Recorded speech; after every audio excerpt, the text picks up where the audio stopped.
El primer paso hacia la libertad es controlar los deseos. El que obedece a sus pasiones no es libre. Hay algo que está ocurriendo en tu mente ahora mismo, y que probablemente ocurre todos los días, sin que lo notes con claridad. No es un evento dramático. No es una crisis visible. Es algo mucho más sutil y mucho más costoso que eso. Es el hecho de que tu mente, en este momento, no está completamente bajo tu control. Está siendo movida, dirigida, y en muchos casos gobernada, por fuerzas que vienen de afuera. Por las opiniones de otros. Por las expectativas del entorno. Por el miedo a lo que puedan pensar. Por la necesidad de aprobación que nadie nombra en voz alta, pero que casi todos sienten. Por el ruido constante de un mundo que no descansa y que no tiene ningún interés en que tú descanses tampoco. Y lo más inquietante de todo esto, lo que Séneca vio con una claridad que 2000 años después todavía duele, es que la mayoría de los hombres no sabe que está siendo controlado. Siente que está eligiendo. Siente que sus reacciones son auténticas. Siente que lo que piensa y lo que siente es genuinamente suyo. Pero en la mayoría de los casos, lo que está experimentando no es pensamiento propio. Es el eco de lo que otros pusieron ahí, de lo que el entorno repite constantemente, de lo que el miedo sugiere como la opción más segura. Y mientras no pueda distinguir la diferencia entre lo que es genuinamente suyo y lo que fue plantado desde afuera, ese hombre no es libre. Tiene la ilusión de la libertad, pero no la libertad real. Antes de continuar, vea los comentarios ahora mismo y escribe esto: mi mente es mía y de nadie más. Esa frase es tu declaración antes de que este video termine. Escríbela ahora. Y si este canal te está dando algo real, suscríbete y activa la campana para que no te pierdas ningún video. Séneca pasó años estudiando exactamente este problema. No como ejercicio académico.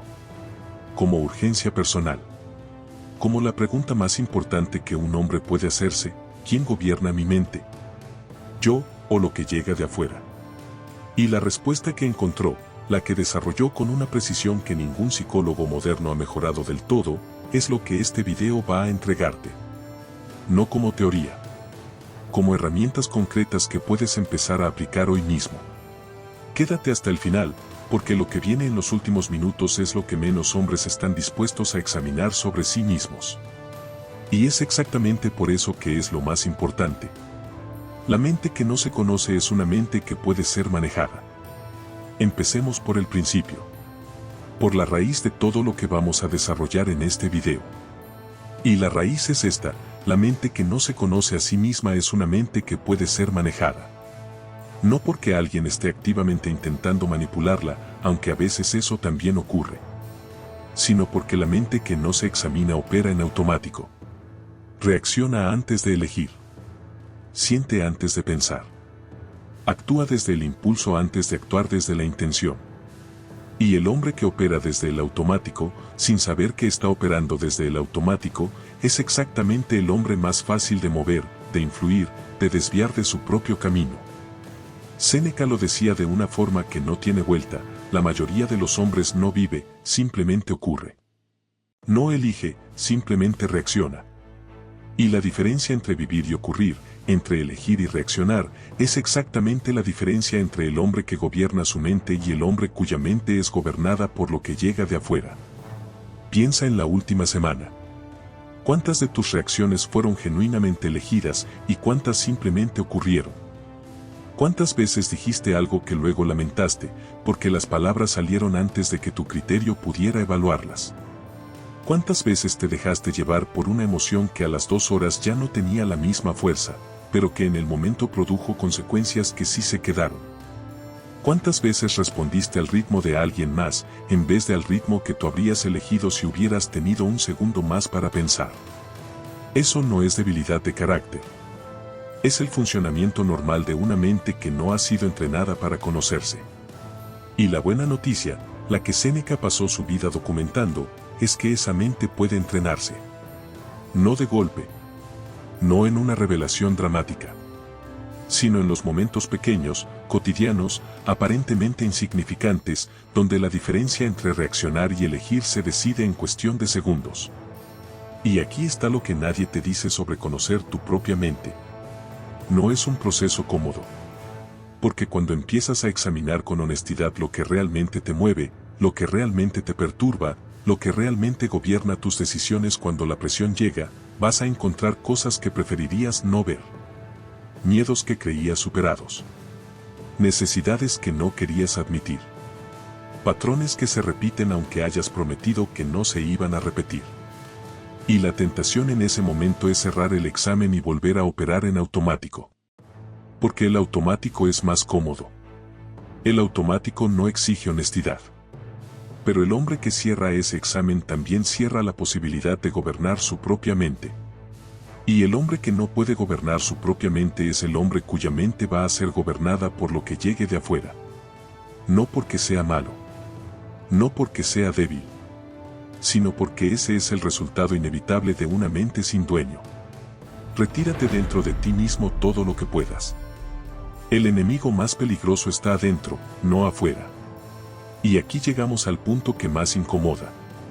Al que más resistencia genera. Al que la mayoría de los hombres evita examinar porque obliga a hacer algo muy difícil, dejar de buscar afuera la causa de lo que ocurre adentro. La narrativa más cómoda es siempre la misma. Mis problemas vienen de afuera. Las circunstancias son difíciles. Las personas a mi alrededor no cooperan. El entorno no es el que necesito. Si las condiciones fueran diferentes, yo funcionaría diferente. Y esa narrativa tiene algo de verdad. Las circunstancias sí importan. El entorno sí tiene efecto. Las personas a tu alrededor sí influyen. Pero lo que esa narrativa no dice, lo que omite convenientemente, es que el mayor obstáculo para que tu mente funcione desde su mejor nivel no está en las circunstancias. Está en los patrones que tú mismo construiste y que ahora operan sin que les pidas permiso. Séneca lo veía con una claridad que todavía resulta incómoda. Decía que el hombre que escapa de su entorno buscando paz, sin examinar lo que lleva adentro, va a descubrir algo muy específico cuando llegue al nuevo lugar, que se trajo a sí mismo. Que el problema no estaba en el lugar. Estaba en los patrones que viajan con él donde quiera que vaya. Y esos patrones, mientras no sean examinados y modificados, van a producir los mismos resultados en cualquier entorno. ¿Cuáles son esos patrones? Los más comunes, los que más silenciosamente gobiernan la mente de la mayoría de los hombres, son estos. La necesidad de aprobación, que hace que el hombre modifique lo que piensa, lo que dice y lo que hace según lo que cree que otros quieren ver, sin siquiera darse cuenta de que está haciéndolo. El miedo al rechazo, que hace que el hombre evite situaciones, conversaciones y decisiones que podrían producir un no, aunque ese no sea exactamente lo que necesita para crecer. La comparación constante, que hace que el hombre evalúe su valor no desde un criterio propio sino desde la distancia que percibe entre él y otros. Produciendo una inestabilidad emocional que no tiene base real pero que tiene consecuencias muy reales. Y lo más devastador de estos patrones no es que existan. Es que son invisibles para quien los tiene. El hombre que opera desde la necesidad de aprobación no siente que está buscando aprobación. Siente que está siendo razonable. Que está considerando la perspectiva de otros. Que está siendo flexible. Y esa racionalización, esa forma de reinterpretar el patrón para que suene como virtud, es exactamente lo que lo mantiene en su lugar. El primer paso para proteger tu mente no es construir una fortaleza contra lo que llega de afuera. Es examinar lo que ya está adentro y que opera sin tu permiso consciente. Porque la mente que conoce sus propios patrones puede elegir cuándo seguirlos y cuándo no. La mente que no los conoce los sigue siempre, sin importar si en ese momento particular son útiles o destructivos. Lo que entra a tu mente determina quién eres. Hay algo que Séneca repetía en sus cartas con una consistencia que indica que lo consideraba fundamental. Y es esto, somos lo que consumimos. No en términos físicos, aunque eso también es verdad. En términos mentales. Lo que permites que entre a tu mente, de manera sostenida y repetida, forma tus pensamientos. Y tus pensamientos forman tus creencias. Y tus creencias gobiernan tus decisiones. Y tus decisiones construyen tu vida. Y tu vida construye quién eres. Esa cadena tiene consecuencias enormes cuando la examinas en el contexto de la vida moderna. Porque nunca antes en la historia humana había sido tan fácil, tan constante y tan invisible el flujo de contenido que entra a la mente de un hombre en un día normal. Noticias diseñadas para activar la alarma. Redes sociales diseñadas para activar la comparación y la envidia. Opiniones de personas que no te conocen pero que tienen acceso directo a tu atención. Estímulos construidos por personas cuyo trabajo es específicamente capturar y retener tu foco tanto tiempo como sea posible.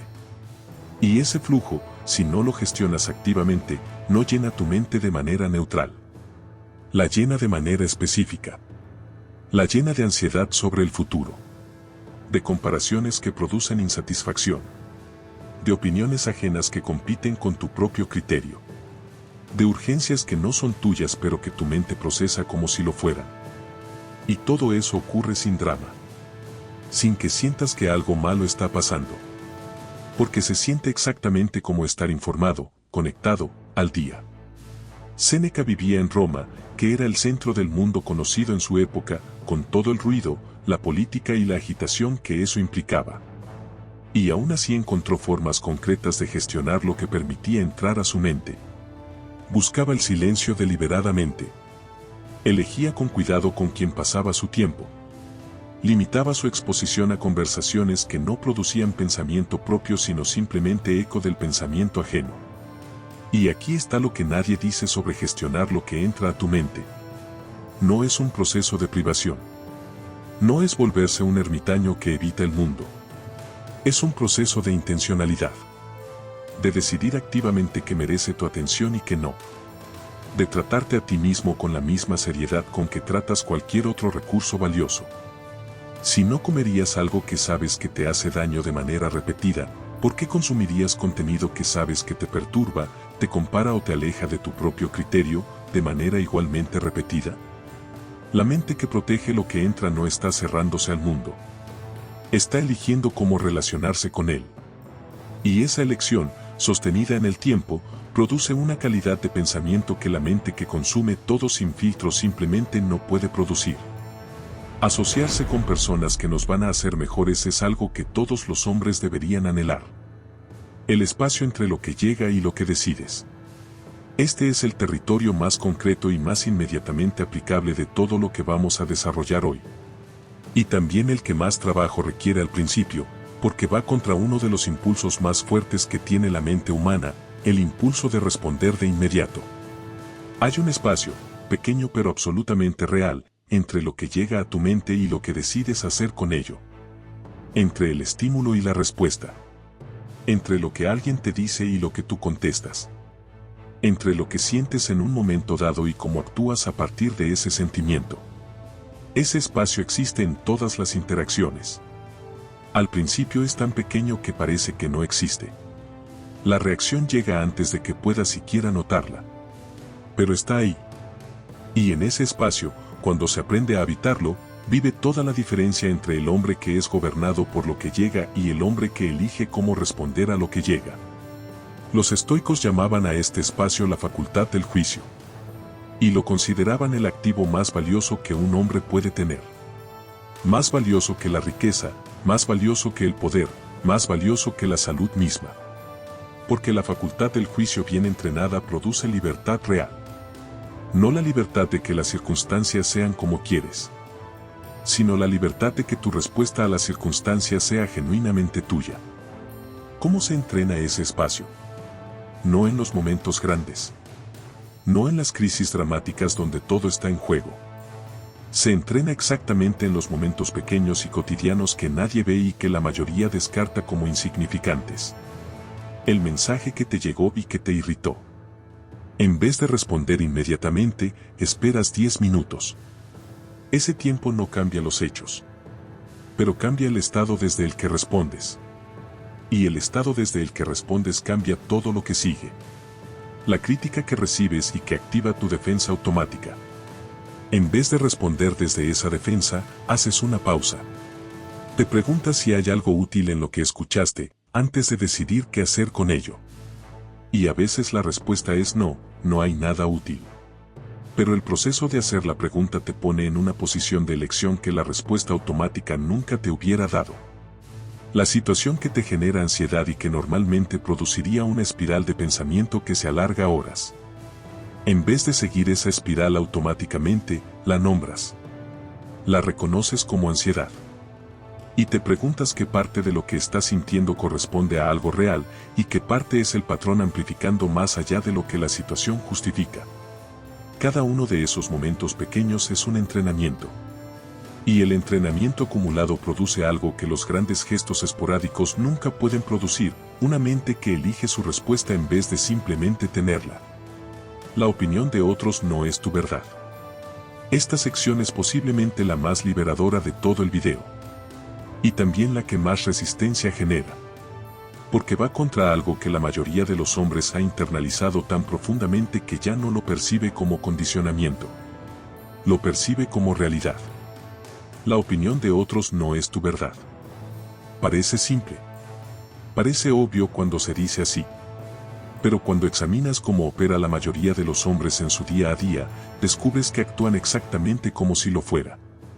Modifican lo que piensan para alinearlo con lo que creen que otros quieren escuchar. Evitan posiciones que puedan generar desacuerdo, aunque sean las posiciones correctas. Sienten malestar real cuando alguien los desaprueba, aunque esa desaprobación venga de alguien cuyo criterio no respetan en ningún otro contexto. Y ese malestar, ese ajuste constante de la brújula interna según la dirección del viento externo, es exactamente lo que Séneca describía como esclavitud. ¿Por qué ocurre esto? No porque los hombres sean débiles, sino porque el cerebro humano está diseñado para la vida social, y en la vida social, la aprobación del grupo fue durante milenios una cuestión de supervivencia. El hombre que era rechazado por su tribu no sobrevivía. Entonces el cerebro desarrolló mecanismos muy poderosos para buscar aprobación y para sentir dolor cuando no la recibe. Esos mecanismos siguen funcionando exactamente igual hoy, aunque ya no vivamos en tribus. El problema no es que el mecanismo exista. El problema es cuando se convierte en el gobernador de la mente sin que el hombre lo haya elegido conscientemente. Cuando la necesidad de aprobación deja de ser un dato y se convierte en una directriz. Séneca tenía una práctica específica para esto. Cuando estaba a punto de tomar una decisión, se preguntaba, ¿esto es lo correcto según mi criterio, o simplemente es lo que produce la menor cantidad de desaprobación ajena? Si la respuesta era lo segundo, lo examinaba de nuevo. No porque la aprobación de otros sea irrelevante, sino porque usar la aprobación ajena como criterio principal de decisión es exactamente ceder el gobierno de tu mente a personas que en la mayoría de los casos no tienen ni la información completa ni el interés genuino suficiente para merecer ese gobierno. La práctica que te propone el estoicismo no es volverse indiferente a los demás. Es construir un criterio propio lo suficientemente sólido para que la opinión ajena pueda llegar, ser evaluada con honestidad y salir sin haber alterado quién eres. Para que el reconocimiento sea bienvenido pero no necesario. Para que la crítica sea examinada pero no determinante. No me preocupa lo que otros piensen de mí. Me preocupa lo que yo pienso de mí mismo. El silencio como escudo y como arma. Hay un recurso que Séneca valoraba por encima de casi cualquier otro, y que en el mundo moderno se ha vuelto extraordinariamente escaso. Es el silencio. No el silencio como ausencia de ruido. El silencio como presencia de pensamiento propio. Como el espacio donde la mente puede escucharse a sí misma, sin la interferencia constante de lo que llega de afuera. El hombre que nunca experimenta ese silencio, que vive de estímulo en estímulo, de notificación en notificación, de conversación en conversación, sin espacios reales de quietud, ese hombre no sabe lo que piensa realmente. Sabe lo que reacciona. Sabe lo que responde. Pero lo que genuinamente piensa, lo desconoce. Y el hombre que no sabe lo que piensa es el hombre más fácil de convencer de que piense lo que otros quieren. Séneca buscaba el silencio de manera activa y deliberada. No como lujo. Como necesidad. Decía que el ruido constante es uno de los mayores obstáculos para el pensamiento claro. No porque el ruido físico sea intrínsecamente dañino, sino porque ocupa el espacio donde el pensamiento propio debería estar formándose. Y cuando ese espacio está siempre ocupado por el pensamiento ajeno, el pensamiento propio simplemente no tiene lugar donde desarrollarse. ¿Cómo protege la mente el silencio? De dos formas que operan simultáneamente. Como escudo, porque la mente que tiene periodos regulares de quietud desarrolla una resistencia natural al ruido. Como arma, porque en el silencio es donde la mente produce sus mejores ideas, sus evaluaciones más claras, sus decisiones más alineadas con el criterio propio. Y aquí está lo más difícil de todo esto. El silencio incomoda. Al principio incomoda profundamente. Porque cuando la mente deja de tener estímulos externos en los cuales enfocarse, empieza a escucharse a sí misma. Y lo que escucha no siempre es cómodo. Puede ser ansiedad que había estado tapando con el ruido. Puede ser una preocupación que había estado posponiendo con la distracción. Puede ser una verdad sobre alguna situación de su vida que había estado evitando con la ocupación constante. Pero el hombre que puede tolerar ese silencio, que puede estar con lo que emerge en él sin huir hacia el próximo estímulo, ese hombre está desarrollando algo que ningún contenido externo puede darle. La capacidad de habitarse a sí mismo. Y el hombre que puede habitarse a sí mismo ya no necesita el ruido constante para sentirse bien. Ya no depende de la estimulación externa para mantenerse en pie. Y esa independencia es exactamente lo que hace que ninguna circunstancia externa pueda controlarlo completamente. La disciplina del pensamiento. Séneca escribía que la mente sin disciplina es como un barco sin timón. Puede estar en movimiento constante, puede parecer activa y ocupada, pero sin una dirección elegida conscientemente, va a ir a donde el viento la lleve. Y el viento, en la vida moderna, rara vez sopla en la dirección que el hombre querría si se detuviera a elegirla. La disciplina del pensamiento no es lo mismo que el pensamiento positivo. No se trata de convencerte de que todo está bien cuando no lo está. Se trata de algo más exigente y más real, examinar lo que piensas, preguntarte de dónde viene ese pensamiento, evaluar si es útil y decidir conscientemente qué hacer con él. El pensamiento más destructivo que puede tener un hombre no es el que dice algo negativo sobre el mundo. Es el que dice algo definitivo y falso sobre sí mismo, y que se repite con suficiente frecuencia para convertirse en creencia. Soy así. Siempre me pasa lo mismo. No puedo cambiar esto. No soy capaz de aquello. Esos pensamientos, cuando operan sin ser examinados, construyen límites que no corresponden a ninguna realidad objetiva. Son simplemente patrones repetidos que en algún momento fueron instalados, tal vez por una experiencia difícil, tal vez por algo que alguien dijo en un momento de vulnerabilidad. Y que desde entonces se han estado repitiendo como si fueran hechos. La disciplina del pensamiento significa que cuando uno de esos pensamientos aparece, lo reconoces como lo que es, un pensamiento. No un hecho. No una verdad permanente. Un patrón mental que puede ser examinado, cuestionado y modificado. No fácilmente. No de golpe. Pero con práctica sostenida, sí. Y esa práctica, que los estoicos llamaban el examen de las impresiones, es exactamente lo que separa al hombre que sus propios pensamientos construyen del hombre que sus propios pensamientos destruyen. ¿Cómo se practica esto en el día a día? Empieza con una sola pregunta. Cada vez que un pensamiento que te limita, que te perturba, o que te hace reaccionar de una manera que luego lamentas aparece, antes de seguirlo automáticamente, pregúntate, ¿esto es verdad? No si se siente verdad. Si es verdad. Y en la gran mayoría de los casos, cuando haces esa pregunta con honestidad real, la respuesta es, no completamente. O tal vez. O no lo sé. Y cualquiera de esas respuestas te saca del automático y te pone en una posición de elección. Sufre más en la imaginación que en la realidad. El hombre que no necesita ser controlado porque ya se gobierna. Llegamos al núcleo de todo lo que hemos construido en este video. Y es este, el hombre que nadie puede controlar no es el hombre que construyó una fortaleza contra el mundo. Es el hombre que se gobierna a sí mismo con suficiente solidez para que el intento de otros de gobernarlo simplemente no encuentre dónde agarrarse. Piénsalo de esta manera. El hombre que necesita aprobación puede ser controlado con aprobación o con la amenaza de quitársela. El hombre que teme el rechazo puede ser controlado con la amenaza del rechazo. El hombre que no se conoce puede ser controlado con la narrativa que otros construyen sobre quién es. En cada caso, el punto de control no está afuera. Está adentro. En la necesidad, en el miedo, en la ignorancia de sí mismo, en la ausencia de criterio propio. Y mientras esos puntos existan sin ser examinados, siempre habrá alguien o algo que los encuentre y los use. El trabajo que Séneca describe, el trabajo de proteger la mente, no es un trabajo de defensa. Es un trabajo de construcción.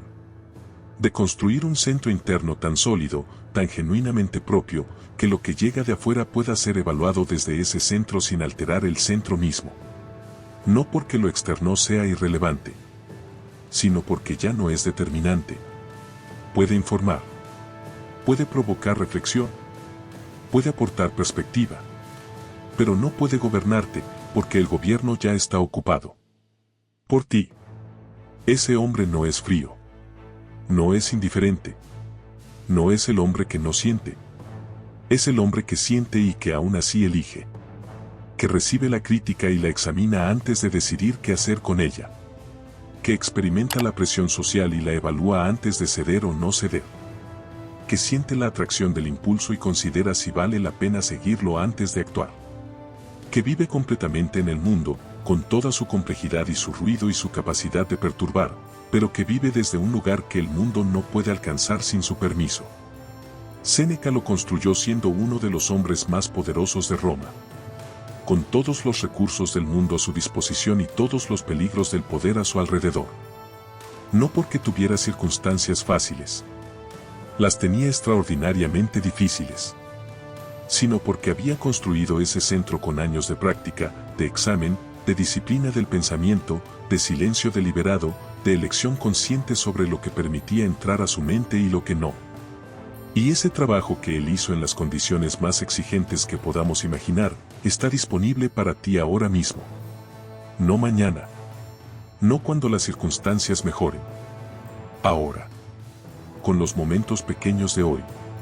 Con la pausa antes de la próxima reacción. Con la pregunta antes del próximo pensamiento que quiere convertirse en creencia. Con el silencio de 10 minutos que puedes buscar hoy mismo. Con la decisión de que tu mente es tuya, y que a partir de hoy vas a tratarla como el activo más valioso que tienes. Puede que mientras escuchabas todo esto hayas reconocido algo. Un patrón que se repite. Una forma en que tu mente opera que ya sabías que estaba ahí, pero que nunca habías examinado con esta claridad. Una necesidad que no habías querido nombrar.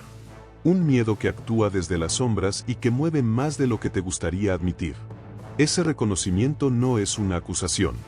Es información. Y la información que ves con claridad puede transformarse. No de golpe. No con una decisión dramática que lo cambia todo. Con el primer momento pequeño de hoy donde eliges examinar en vez de reaccionar. Con la primera pausa que creas donde antes no había ninguna. Con el primer silencio deliberado que le das a tu mente para que pueda escucharse a sí misma. Ese es el comienzo del hombre que protege su mente. No en los grandes gestos. En los momentos que nadie ve. En la decisión silenciosa de que a partir de hoy, tu mente tiene un dueño. Y ese dueño eres tú. Si este video te dio algo que puedes usar hoy, ya sabes lo que tienes que hacer. Suscríbete porque este canal es para el hombre que decidió que su mente no está a disposición de cualquiera. Activa la campana para no perderte ningún video. Y dime en los comentarios, ¿cuál es el mayor enemigo de tu mente en este momento? No el que suena mejor. El que es verdad. Quiero leerte.